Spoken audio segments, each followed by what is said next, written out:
President Zelensky has warned that areas in the war-torn east of Ukraine are becoming, as he called them, dead cities with entire populations forced to flee. The fiercest of the fighting continues in the Donbas region, where towns and villages have faced near continuous shelling. Our global security editor, Rohit Kachru, has travelled to villages along the front line, and close to the city of Donetsk, he witnessed attempts to rescue the last remaining civilians. We're looking for Valentina, but she doesn't want to be found. She knows why we're here. Volunteers have come to convince her it's time to leave, and you can hear why. The shelling is constant, the front line inching closer. She agrees to go, but brings a memento. A single flower from her front garden. Through damaged and deserted streets, it is a lonely journey.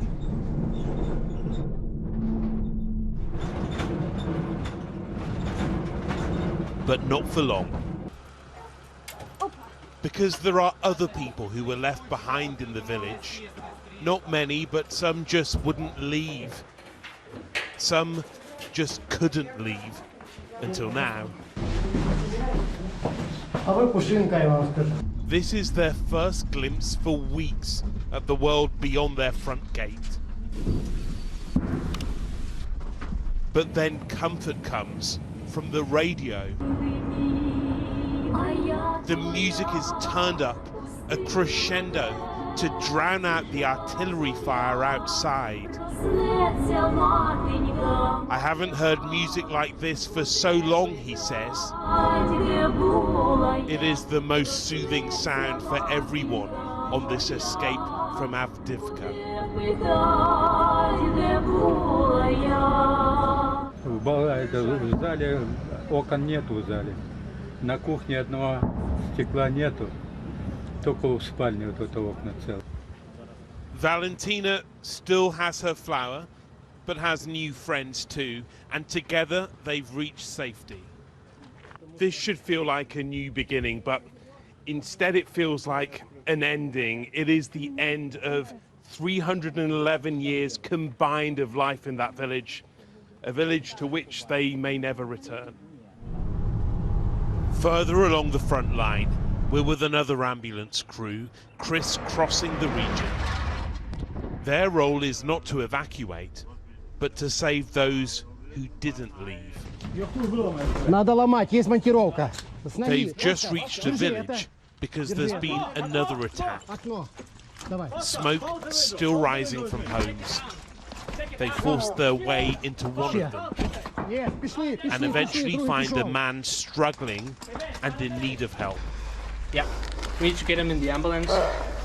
Gardening? Yeah, gardening. And then?